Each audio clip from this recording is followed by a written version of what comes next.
Welcome to Weekly Investment Podcast bersama saya Ferdiansyah Putra dari Eastspring Investment Indonesia untuk Prudential Indonesia.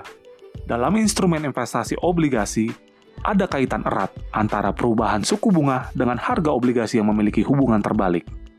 Apabila suku bunga naik, maka secara teoritis harga obligasi berpotensi akan turun. Dan begitu juga sebaliknya. Apabila suku bunga turun, maka secara teoritis harga obligasi berpotensi akan naik.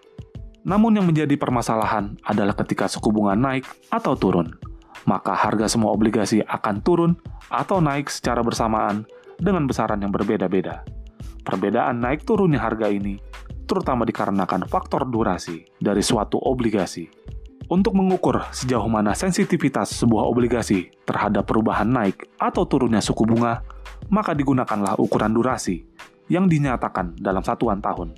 Sebagai contoh, jika suatu obligasi memiliki durasi 3,5 tahun dan suku bunga naik sebesar 1%, maka diperkirakan obligasi tersebut akan mengalami penurunan sebesar 3,5%. Sebaliknya, jika suku bunga turun sebesar 1%, maka diperkirakan obligasi tersebut akan mengalami kenaikan sebesar 3,5%.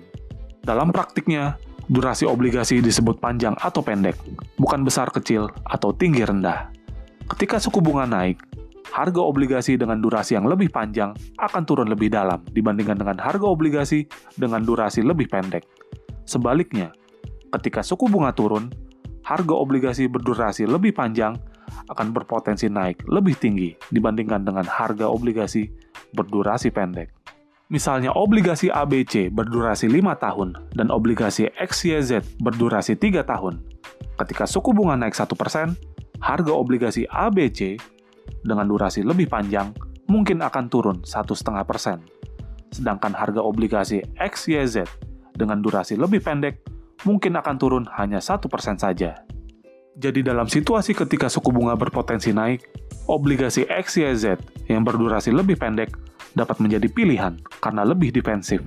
Namun, ketika suku bunga turun, maka obligasi ABC yang berdurasi lebih panjang bisa menjadi pilihan karena potensi apresiasi yang lebih tinggi.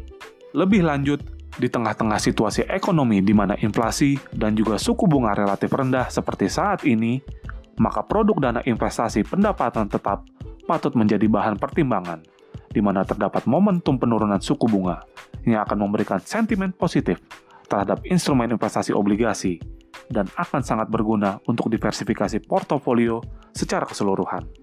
Demikian pembahasan mengenai konsep durasi pada instrumen obligasi.